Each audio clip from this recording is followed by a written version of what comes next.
A trama se desenrola nas áreas montanhosas e rurais da Noruega, onde conhecemos Christian, um jovem herdeiro abastado que vive isolado em uma enorme mansão. Desde a morte de seus pais, ele leva uma vida solitária, dedicando-se a cozinhar apenas para si e para o que, à primeira vista, parece ser seu cachorro de estimação. Mas logo fica claro que há algo muito mais estranho por trás disso. O cachorro, na verdade, é um homem vestido com uma fantasia canina. No início, a situação não soa tão incomum. Afinal, existem pessoas com práticas excêntricas, fetiches ou estilos de vida peculiares. Talvez fosse apenas um caso desses. No entanto, à medida que a história avança, percebemos que há algo profundamente perturbador escondido sob essa aparência comum. O homem dentro da fantasia se chama Frank, e Christian o trata como se fosse realmente um animal. Dá comida em uma tigela, leva para passear e até o banha. De forma igualmente estranha, Frank assume completamente o papel, andando de quatro, latindo e agindo como um cachorro de verdade. Apesar da bizarrice,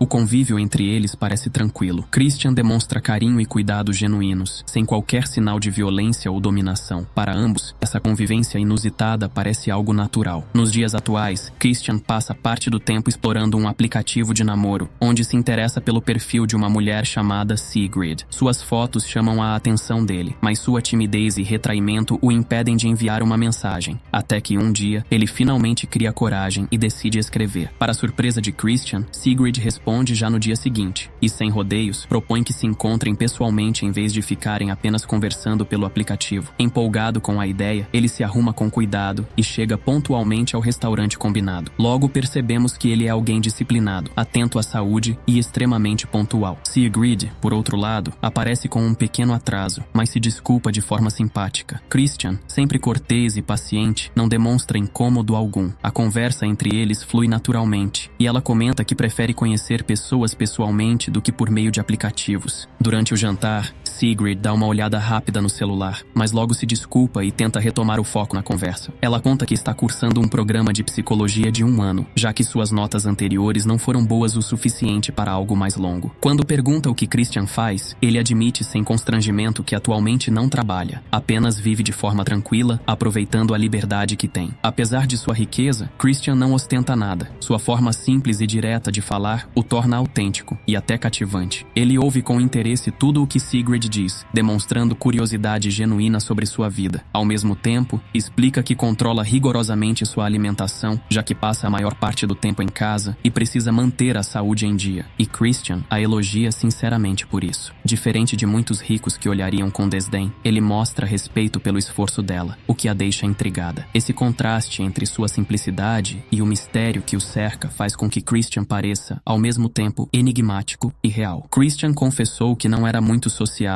e evitava interações com muitas pessoas, mas Sigrid o agradava por ser simpática e fácil de conversar. O encontro entre os dois correu de forma leve e agradável, e ao final da noite, ele a convidou para conhecer sua casa. Sigrid aceitou o convite, afinal, ele parecia confiável, educado e gentil. Ao chegar à mansão, ela ficou surpresa ao descobrir que Christian era milionário e havia herdado toda a fortuna da família. Apesar disso, não demonstrava arrogância nem gosto por ostentação. Sigrid não era o tipo de mulher interesseira, mas não pôde deixar de se impressionar com a simplicidade dele. Durante a conversa, ela brincou dizendo que jamais conseguiria morar sozinha em um lugar tão enorme. Christian respondeu que preferia espaços amplos, pois não se sentia bem em locais apertados. Em seguida, comentou sobre seu cachorro, o que despertou a curiosidade de Sigrid. Quando ela perguntou qual era a raça, ele hesitou e respondeu de forma vaga, dizendo que era difícil de explicar. Ela riu, achando que fosse apenas uma resposta estranha, e não deu muita importância. Enquanto isso, Frank, o homem que vivia fantasiado de cachorro, observava os dois em silêncio, escondido, parecendo inquieto ou envergonhado. Naquela noite, ele não apareceu, o que explicava parte de sua solidão. Com o passar das horas, o clima entre eles ficou mais íntimo, e acabaram passando a noite juntos. Na manhã seguinte, porém, Sigrid acordou assustada. Dentro do quarto havia um homem usando uma fantasia de cachorro, e Christian o tratava exatamente como se fosse um animal de estimação. Enquanto preparava um café da manhã impecável, agia com total total naturalidade, como se nada fosse estranho. Atônita e sem conseguir tocar na comida, Sigrid o questionou. Chocada e desconfortável, Sigrid percebeu que não conseguiria lidar com aquilo e decidiu ir embora imediatamente. Inventando uma desculpa qualquer para disfarçar o desconforto, Sigrid tentou sair dali o mais rápido possível. Antes que ela conseguisse ir embora, Christian se desculpou. Eu entendo que isso possa parecer esquisito. Talvez eu devesse ter explicado antes. Mesmo com o tom calmo e educado dele, Sigrid estava profundamente abalada. Pediu que ele a levasse de volta para casa, e Christian, sem insistir, concordou. No caminho, manteve a gentileza de sempre, e ao deixá-la em frente à porta, disse suavemente. Christian parecia um homem perfeitamente normal, educado, atencioso e tranquilo. Mais tarde, Sigrid contou tudo para sua amiga Aurora. Ele vivia com um homem fantasiado de cachorro que tratava como seu animal de estimação. Quando Aurora viu uma foto de Christian, ficou surpresa. Lembrava-se de que o pai dele havia sido um empresário multimilionário muito conhecido. As duas, curiosas, começaram a pesquisar na internet e acabaram encontrando vídeos e fóruns sobre pessoas que gostam de interpretar cães de forma inofensiva. Aos poucos, Sigrid percebeu que, embora bizarro, aquilo não envolvia violência nem algo perigoso. Aurora então comentou: todo mundo tem alguma excentricidade. Você não deveria descartá-lo só por isso. Ele é gentil, bonito e ainda por cima rico. Depois dessa conversa, a visão de Sigrid começou a mudar. A situação já não lhe parecia tão absurda quanto antes. Então, ela decidiu ligar para Christian. E por coincidência, ele fez o mesmo naquele exato momento. A conversa foi leve e carinhosa. Ambos pediram desculpas. Ela por ter saído daquela forma. No fim, Christian a convidou para jantar novamente. E desta vez, Sigrid aceitou sem hesitar. Durante o reencontro, enquanto passavam um tempo juntos, ela acabou perguntando sobre Frank. Queria saber se ele sempre havia se comportado como um cachorro. Christian respondeu com naturalidade. Ele não apenas finge ser um cachorro, ele é o meu cachorro, e eu sou o dono dele. Sigrid ficou desconcertada. Nunca havia ouvido algo assim e não sabia como reagir. Percebendo o desconforto dela, Christian tentou se justificar. Existem muitas coisas que antes eram vistas como bizarras e hoje são consideradas normais. Ela concordou parcialmente, comparando a situação com mudanças sociais recentes, costumes e comportamentos que antes eram condenados e hoje são aceitos. Mesmo assim, perguntou se ele realmente via aquilo como algo comum. Pouco tempo depois, Sigrid finalmente conheceu Frank pessoalmente. Ele agiu de forma completamente canina. Se aproximava de quatro e emitia sons animados, como um cachorro feliz ao ver visitas. A cena deixou Christian irritado. Ele o repreendeu com firmeza e o mandou sair. Logo em seguida, pediu desculpas a Sigrid pelo comportamento inadequado de Frank e se ofereceu para levá-la de volta. Surpreendendo até a si mesma, Sigrid recusou. Preferiu ficar, talvez por curiosidade, talvez porque começava a enxergar um lado humano e vulnerável em Christian. Durante a conversa, ele abriu o coração. Contou que Frank era seu único amigo desde a infância. Explicou que, por causa da fortuna da família, sempre teve dificuldade em confiar nas pessoas e que toda vez que alguém descobria sobre Frank, acabava se afastando. Na manhã seguinte, Christian a surpreendeu com um café da manhã impecável, preparado exatamente do jeito que ela gostava, o que a deixou encantada com a atenção dele aos detalhes. No dia seguinte, Christian chamou Frank para conversar e pediu que ele se desculpasse por ter se comportado mal. Sigrid sorriu, dizendo que já o havia perdoado. Quando perguntou se Frank realmente estava arrependido, Christian respondeu com um leve sorriso. Sim. Foi então que Sigrid olhou o relógio e percebeu que estava atrasada para a aula. Tinha apenas 15 minutos. Christian prontamente se ofereceu para levá-la até a faculdade. Lá, ela reencontrou Aurora, que ficou surpresa ao saber que Sigrid e Christian agora estavam se vendo com frequência, praticamente namorando. Aurora tentou alertá-la para não se deixar envolver tão rapidamente. Tenha cuidado, Sigrid. Gente rica como ele está acostumada a conseguir tudo com facilidade. Você precisa fazer ele te valorizar de verdade. Sigrid refletiu sobre o conselho, mas o coração falava mais alto. Acabou se aproximando ainda mais de Christian, passando a maior parte do tempo com ele. Certa tarde, enquanto conversavam sobre Frank, Christian comentou em tom melancólico. Ele já passou por muita coisa. Não sei por que escolheu viver assim, mas o importante é que eu sempre estarei ao lado dele, do mesmo jeito que ele esteve ao meu. Alguns dias depois, Christian a convidou para uma viagem até uma cabana isolada que pertencia à sua família. Animada, ela aceitou na hora. Aurora, ao saber, tentou dissuadi-la mais uma vez. mas a jovem parecia completamente envolvida, talvez por amor, talvez pela vida de conforto e promessa que ele representava. O ambiente era tranquilo, cercado por natureza, e até Frank parecia empolgado com o novo lugar, correndo como um cachorro verdadeiro. Naquela noite, durante o jantar, Sigrid se distraía constantemente com o celular, o que começou a incomodar Christian. Ele pediu com calma, mas firmeza: "Vamos aproveitar o fim de semana sem distrações." Ela concordou, achando o pedido inofensivo, e viu quando ele trancou ambos os aparelhos dentro de uma pequena caixa de madeira. Naquele momento, não imaginava o quanto esse detalhe se tornaria importante depois. Mais tarde, Sigrid passou um tempo brincando com Frank. Ria das palhaçadas dele, tratando-o como um cachorro de verdade, e tudo parecia perfeitamente normal por alguns instantes. Mas enquanto Christian estava na cozinha, algo inesperado aconteceu. Frank se aproximou dela, tirou a máscara de cachorro e, com o rosto pálido e cheio de medo, sussurrou: "Precisamos fugir. Christian é louco. Ele vai nos matar, a nós dois." Sigrid ficou paralisada, sem conseguir processar o que ouvia. O coração disparou e o mundo à sua volta pareceu desabar. Antes que ela pudesse reagir, Christian voltou para a sala. Ao ver Sigrid, imóvel e pálida, franziu a testa e perguntou em tom preocupado: "Aconteceu alguma coisa?" Sigrid disfarçou o pânico e mentiu, dizendo que não estava se sentindo bem. Christian demonstrou preocupação e sugeriu que ela descansasse um pouco, mas dormir era impossível depois do que ouvira de Frank. Na manhã seguinte, aproveitando que Christian ainda dormia, ela tentou fugir. Correu até a porta principal, mas estava trancada. Antes que pudesse pensar em outra saída, ele apareceu repentinamente. Nervosa, Christian sorriu, mas havia algo inquietante em seu tom quando respondeu: "Eu sempre mantenho as portas trancadas. É mais seguro assim. Mantenho os outros longe. Ou talvez dentro." Sigrid percebeu que ele não estava brincando. Tentando disfarçar o medo, pediu uma chave reserva, mas Christian respondeu calmamente que só existia uma, a que ele guardava consigo. Quando voltaram para dentro, a tensão era tanta que Sigrid acabou passando mal e vomitou, visivelmente nervosa. Percebendo que algo estava errado, Christian insistiu em ajudá-la, mas ela rapidamente inventou outra desculpa. Disse que precisava do celular para ligar para a mãe, que estaria doente. Ele trouxe o aparelho, mas não entregou a ela. Em vez disso, discou o número ele mesmo e falou com a mãe de Sigrid, que, sem saber de nada, confirmou estar bem. A mentira quase foi descoberta, e Sigrid percebeu que teria de agir com mais cautela. Então, tentando parecer tranquila, sugeriu que saísse com Frank para uma caminhada enquanto Christian preparava uma surpresa que mencionara. Christian aceitou, mas com um olhar silencioso que deixava claro: ele não confiava totalmente. Do lado de fora, Sigrid e Frank caminharam até uma área próxima da floresta. Ela sussurrou desesperada: "Temos que dar um jeito de escapar." Frank olhou em volta e respondeu em voz baixa. Sigrid tentou manter a naturalidade, mas o desespero era evidente. Frank continuou: "Não há como fugir. Ele já pensou em tudo. A única saída é você dar um fim nele." Ela arregalou os olhos, horrorizada. "Eu não posso fazer isso." Frank a olhou com pena, mas sem esperança. Nesse instante, Sigrid percebeu que estava presa com um homem extremamente perigoso e que cada passo errado poderia custar sua vida. Depois de algum tempo, voltaram para a casa. Assim que entraram, Christian levou Frank ao banheiro para dar banho nele, o que deu a Sigrid uma pequena brecha. Ela correu até a cozinha, pegou uma faca e escondeu sob o colchão, sua única defesa caso algo acontecesse. Pouco depois, Christian entrou no quarto dizendo com naturalidade: "Vou trocar os lençóis." O pavor percorreu o corpo dela. Se ele descobrisse a faca, estaria tudo perdido. Pensando rápido, Sigrid se apressou. Mais tarde, quando Christian retornou ao quarto, percebeu que Sigrid não havia arrumado os lençóis exatamente como ele queria. De repente, seu tom gentil mudou. Ele se irritou, levantando a voz por um detalhe insignificante. Logo depois, riu, tentando disfarçar o surto. "Estou brincando, não precisa ficar assustada." Mas naquele instante, Sigrid viu algo diferente em seu olhar. Um lampejo sombrio, uma loucura escondida sob a fachada tranquila. Um frio percorreu sua espinha. Quando ele tentou se aproximar, ela o afastou instintivamente. O encanto que sentia por ele se desfez por completo. Agora ela sabia, por trás da máscara de homem educado, havia algo monstruoso. Durante o jantar, Sigrid perguntou sobre Frank. Christian, sem demonstrar emoção, respondeu que ele estava dormindo. A resposta soou estranha. Algo em seu tom fez Sigrid desconfiar que não era verdade. Mais tarde, enquanto jantavam, ela tomou alguns goles de vinho e começou a sentir o corpo ficar pesado, a visão turvar. Tentou se levantar, mas as pernas não responderam. Foi então que percebeu. Havia sido drogada. Quando recobrou os sentidos, estava deitada na cama. Christian entrou no quarto com o mesmo sorriso calmo de sempre e pediu que ela o acompanhasse. Antes que ela dissesse algo, ele ligou um pequeno gravador. interior. Da caixa de som, ecoaram vozes familiares. A conversa dela com Frank na floresta. Cada palavra, cada sussurro, ele tinha escutado tudo. A serenidade de Christian desapareceu. Seu rosto se transformou em uma expressão fria e cruel. Eu só queria ver se podia confiar em você, disse ele com voz baixa. Mas você me decepcionou. Então, a levou até um cômodo trancado nos fundos da casa. Lá dentro, Sigrid viu Frank, preso dentro de uma jaula, tremendo, com o olhar perdido e o corpo marcado. Era um homem quebrado, tomado pelo medo. Christian explicou, com um tom quase didático, que havia feito Frank contar tudo. Queria que ela entendesse o que acontecia com quem o traía. Deslealdade precisa ser punida, murmurou ele. A boca de Frank estava amarrada e lágrimas escorriam por seu rosto. Sigrid assistia à cena, em choque absoluto, o estômago revirando. De repente, Christian abriu a gaiola, confiante de que Frank não teria coragem de reagir. Mas, em um ato desesperado, o homem vestido de cachorro avançou e o mordeu com força, tentando lutar pela própria vida. Naquele instante, Sigrid aproveitou a distração e correu para fora da casa, o coração disparado. A floresta parecia infinita e a antiga cabana isolada oferecia pouco refúgio. O medo a guiava. Ela só queria se afastar daquele homem. Quando Christian percebeu que ela havia fugido, a calma desapareceu. Um ódio profundo tomou conta dele e, sem pensar, voltou-se contra Frank. O pobre homem, ainda preso, implorou por misericórdia. Agarrou Frank e o arrastou pelo chão até o celeiro. Lá dentro, o som de pancadas e gritos ecoou entre as tábuas. Foi ali que se revelou por completo a crueldade de Christian, o verdadeiro monstro que vivia sob aquela aparência calma. Frank não era obediente por escolha, mas por puro terror. Ele havia sido condicionado, física e mentalmente, a viver como um cachorro. Enquanto isso, escondida no meio da mata, Sigrid tremia, confusa, sem saber o que fazer. A dor e o desespero tomavam conta, mas a culpa por ter deixado Frank para trás a corroía. Ela sabia que, se fugisse agora, ele morreria. Com as mãos trêmulas, pegou um pedaço de madeira e voltou para a cabana. Aproximou-se do celeiro em silêncio. Lá dentro, viu Christian curvado sobre Frank, continuando o tormento. Reunindo toda a coragem que restava, Sigrid o atingiu na cabeça com força, fazendo-o cambalear e cair. Ela correu até Frank, tentando soltá-lo. Ele mal conseguia ficar de pé, como se suas pernas tivessem esquecido como andar. Após tanto tempo sendo tratado como um animal, o corpo dele parecia já não lembrar da própria humanidade. Mas antes que pudessem fugir, Christian se recuperou e os atacou. Um golpe certeiro deixou os dois inconscientes. A noite voltou a cair sobre aquele lugar, fria, silenciosa e cruel. Quando a cena muda, o tempo parece ter passado. Christian ainda vive na mesma cabana. A rotina segue. Ele prepara comida, desce as escadas e coloca uma tigela dentro da jaula onde Frank está novamente preso. Seu olhar é vazio e o rancor ainda o domina. Antes de entregar a comida, ele cospe na tigela, um gesto de puro desprezo. Mesmo assim, Frank come, resignado e sem protestar. Então Christian pega outra tigela e caminha até o celeiro. Lá, dentro de outra jaula, há alguém usando uma fantasia de cachorro. Quando ele se aproxima, a figura levanta o olhar. É Sigrid. Agora completamente submissa, ela abana a cabeça com entusiasmo quando ele fala. Ela sorri, obediente, balançando a cabeça como se fosse realmente um animal de estimação. O brilho humano em seus olhos se apagou. Christian conseguiu o que queria. Duas almas quebradas, presas para sempre sob seu controle. Na cena final, a mais perturbadora de todo o filme, somos apresentados a uma revelação angustiante. Há uma criança vivendo na casa. Christian coloca uma tigela de comida diante dela, da mesma forma como fazia com Frank e Sigrid, tratando-a como se fosse apenas mais um de seus animais de estimação.